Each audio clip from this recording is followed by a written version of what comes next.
last of the city's breath before the train appeared. I waited on a platform so hollow that even the fluorescent lights seemed frightened of their own glow.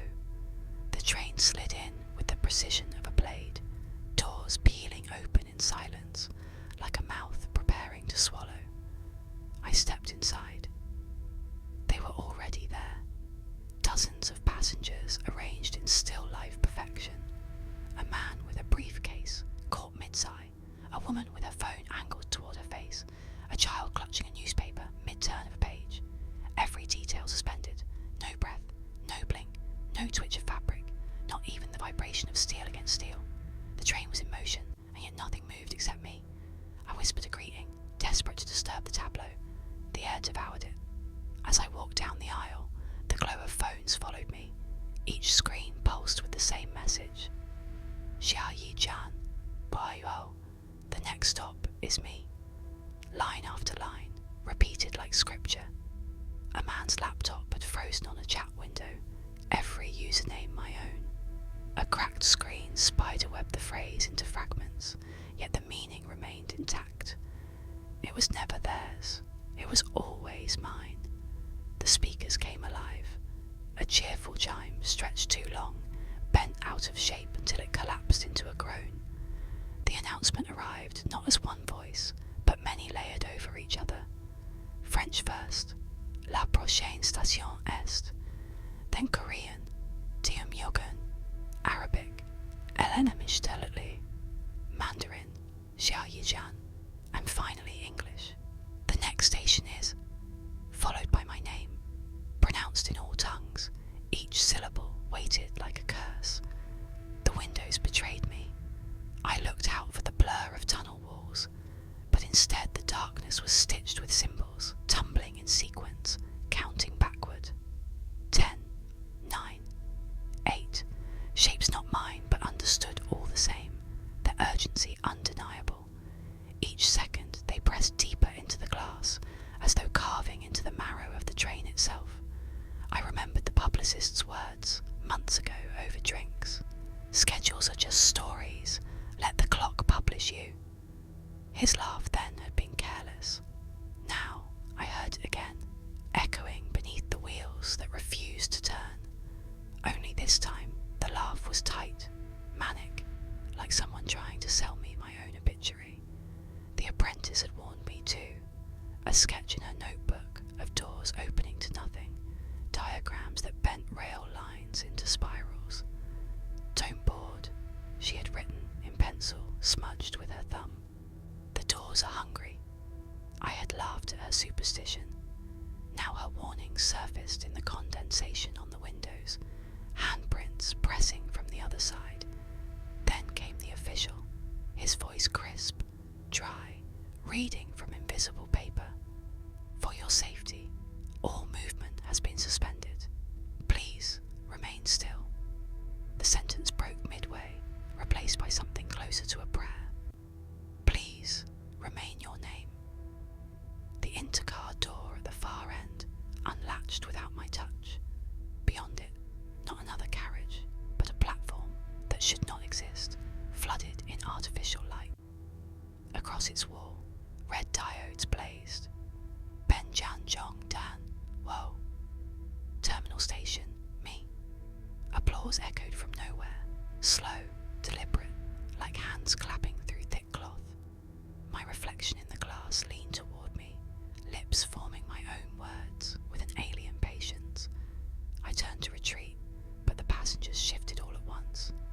Not limbs, not faces, only eyes, snapping up to meet mine. Dozens of pupils pinning me, their mouths fixed, but exhaling a whisper that belonged to every tongue at once.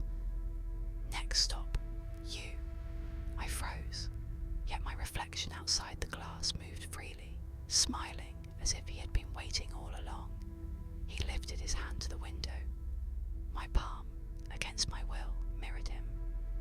The glass burned cold. I felt warmth seep through anyway. He mouthed my thoughts before I had them. I don't know when I boarded. I don't know when I'll depart, but I know you're next. The train jolted, not forward, not back, just deeper.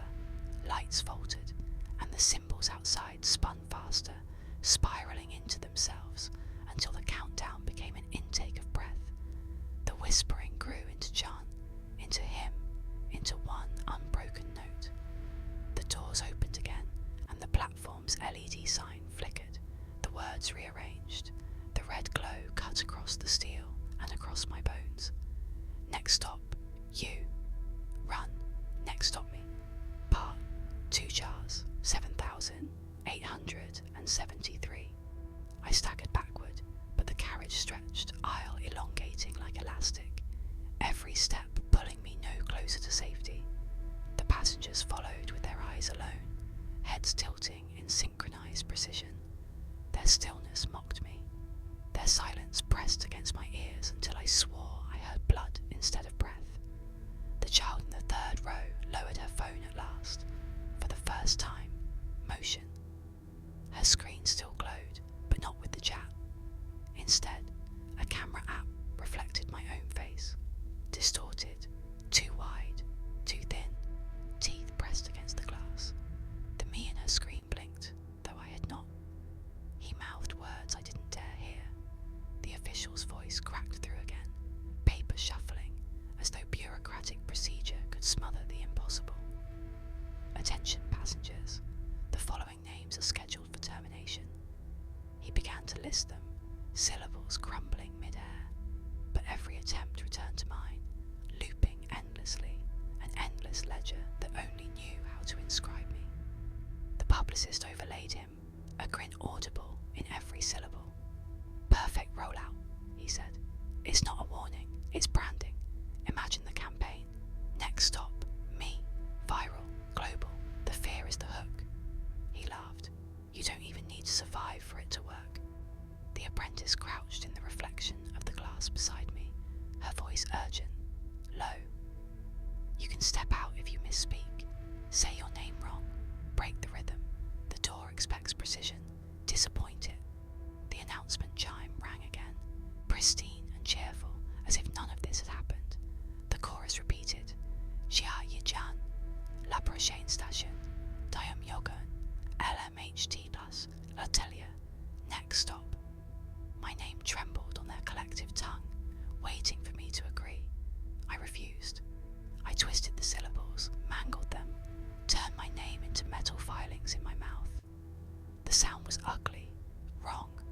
The carriage recoiled, the windows fogged over with cracks of frost.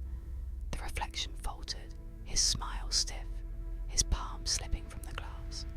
For the first time he failed to mirror me. The platform's LED flickered violently, the letters bleeding into a dash. Ben Jan Jong Dian. Applause returned, abrupt and disorganized, like a crowd that had forgotten how to clap. The symbols in the tunnel stuttered mid-spiral. I had broken something, but not enough. The child's distorted camera image pressed forward, the reflection, me inside it clawing at the barrier. The passengers whispered louder, their chant dissonant now, words colliding, languages collapsing. The officials screamed my name in perfect clarity, and the publicist's voice begged to monetize it. The apprentice shook her head, eyes wide, mouthing a warning I could not decipher. And then silence. The train was still, the lights were steady, the passengers sat lifeless once more. The windows reflected nothing at all. Not the tunnel, not the platform, not me. Only black glass, opaque and waiting. The intercom cleared its throat one final time, a single chime. The voice was alone now, no chorus, no layers, no foreign tongues, only English. The next stop is you. The doors yawned open, beyond them, not a platform, not light, not darkness, only the shape of a space I already knew, the shape of my room, my desk, my chair, and the glow of a screen waiting for me to sit. I realised then I had never boarded. I had been here all along, and the train had only been a reflection, another surface waiting for me to look too long. The carriage emptied in silence. Passengers evaporated like steam. My reflection leaned one last time into the window, smiling wider than glass could hold. Then he whispered